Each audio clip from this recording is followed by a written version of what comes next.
It's 11 p.m. You're lying in bed, scrolling. Someone your age just posted their new car. Someone else just landed in Portugal, again.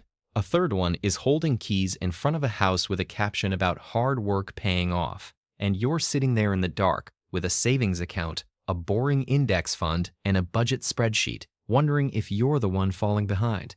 Here's the strange part. Statistically, there's a good chance that person with the new car is drowning in payments you'll never see.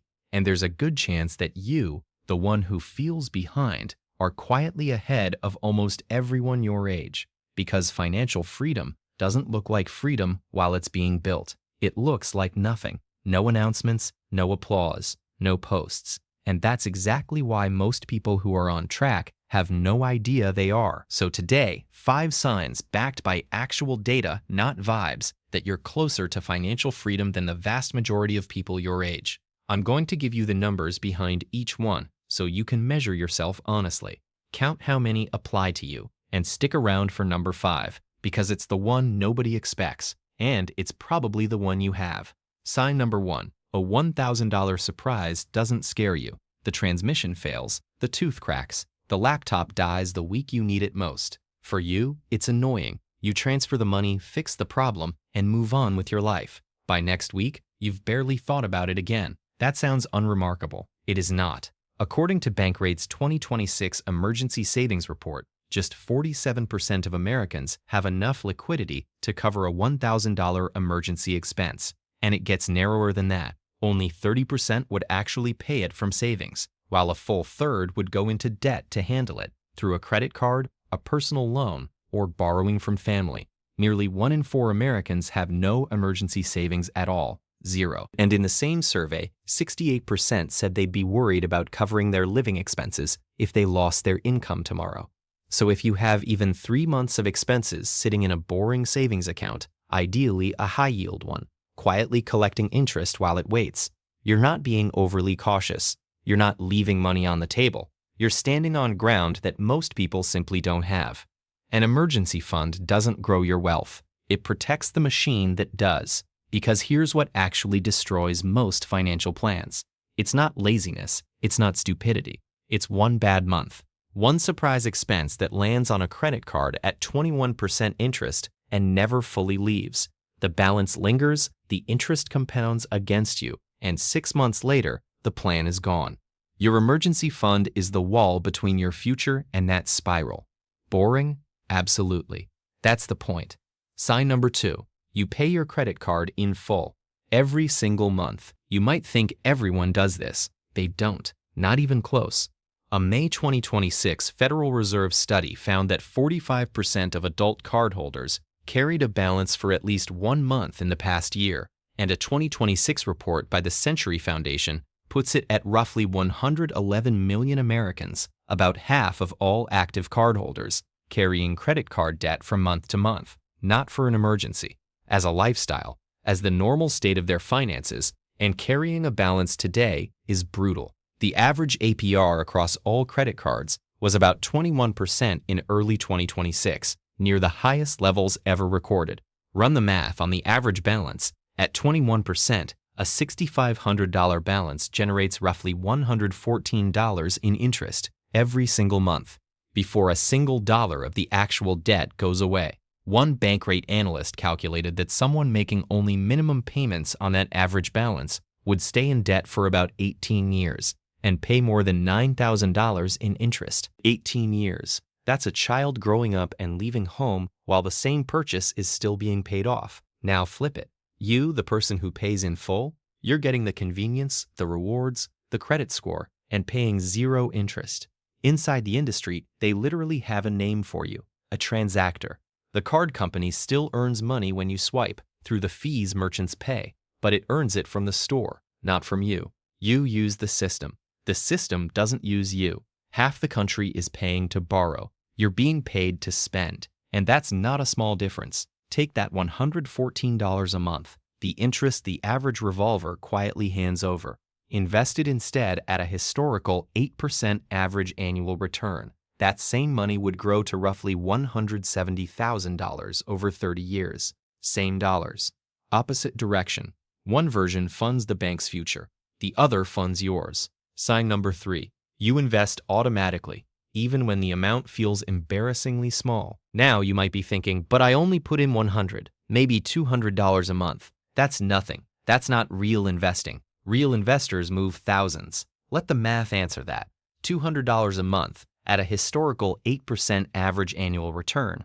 No guarantees, markets vary, but that's the long-term historical ballpark. Becomes roughly $36,000 in 10 years, about $117,000 in 20, around $298,000 in 30. And if you're young enough to give it 40 years, roughly $698,000 from $200 a month, from the amount most people spend on food delivery without noticing. For context on where that would put you, Vanguard's How America Saves 2026 report, covering 4.6 million retirement accounts, found the median 401k balance at the end of 2025 was $44,115, the median. Half of all savers, people with jobs, with retirement plans, with good intentions, are below that line. Here's the thing. You don't cross that line with genius stock picks. You don't cross it by studying charts at midnight. You cross it with a transfer that happens on payday, whether you're motivated or not. Automation removes the one variable that ruins most investors: the option to skip a month, the option to wait until things calm down, the option to feel something about the market and act on that feeling. And automation does something else, something most people never think about. When the market drops, and it will drop, that's not a risk, that's a schedule. Your automatic transfer keeps buying. Same amount, lower prices, more shares. The months that feel the worst are quietly the ones doing the most work. The investor who panics sells low. The investor on autopilot accidentally buys low, every time, without even trying. Consistency is not the boring version of investing. It is investing. Everything else is gambling with better branding. And quick pause. If this kind of no-hype, math-first breakdown is useful to you, subscribe. One video like this per week. Real data, real calculations. Zero get-rich-quick promises. Now, sign number 4. Sign number 4. Your savings rate is in double digits, not your income. Your savings rate, the percentage of what you earn that actually stays with you in savings or investments instead of leaving. This is the single most underrated number in personal finance, and here's the national benchmark you're being measured against. According to the Bureau of Economic Analysis, the U.S. personal saving rate in May 2026 was 3%. 3. Out of every $100 the average American takes home, 97 leave. So if you're saving and investing 10, 15, 20% of your income, you're not doing okay. You're not average plus a little. You're operating at 3 to 5 times the national pace. That's not a rounding error. That's a completely different trajectory. And the gap compounds violently. Take someone earning $60,000 a year. Saving 3%, the national average, means $150 a month. At a historical 8% average return, that's about $224,000 after 30 years. Sounds decent until you see the alternative. Saving 15% means $750 a month. Same salary, same market, same 30 years, roughly $1.1 million. Same income, same economy, same everything except one number. And the outcome is 5 times larger. Maybe you're thinking, easy to say, but I don't earn enough to save 15%.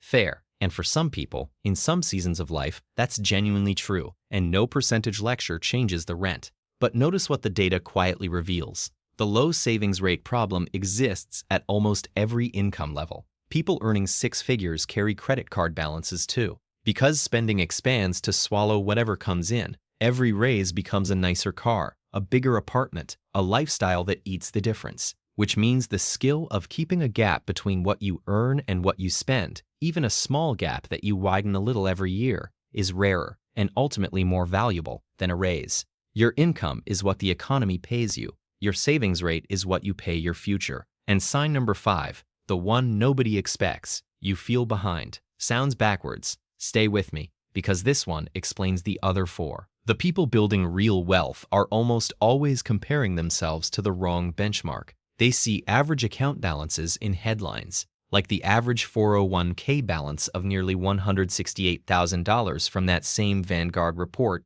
and feel like failures. But averages lie. That number is inflated by a small group of very large accounts at the top. The median, the actual middle person, sits around 44,000. When you compare yourself to the average, you're not comparing yourself to the middle of the pack. You're comparing yourself to the top of the distribution and calling yourself a failure for losing. Meanwhile, the people who feel ahead are often the ones spending like it. The car from your feed, the trips, the visible upgrades posted at 11 p.m. for people like you to lose sleep over. You can't see their loan statements. You can't see the balance that rolls over every month. You only see the highlight, and you compare it to your spreadsheet. Real wealth is what you don't see. It's the account that got funded instead of the upgrade that got posted. If your money is boring, invisible, and slightly unsatisfying to look at, that's usually what being on track feels like from the inside. Feeling behind while doing the right things isn't a warning sign. It's a symptom of paying attention. And that's the real revelation of this whole video. Financial freedom has a design flaw. It gives you zero feedback in the years when you're actually earning it. Nobody claps when you pay your card in full. There's no notification when your emergency fund quietly saves your entire year. No one posts a photo of a savings rate. And compounding does its heaviest lifting in decades 2 and 3, long after the excitement wore off, long after you stopped checking the balance every day. The system rewards the visible in the short term and the invisible in the long term. Most people optimize for the applause. You're optimizing for the exit. So the 5 signs. 1. A $1,000 surprise is an inconvenience, not a crisis. 2. Your credit card is a tool you pay in full, not a landlord you pay rent to. 3. You invest automatically, even small amounts, every single month. 4. Your savings rate is in double digits, while the country averages 3%.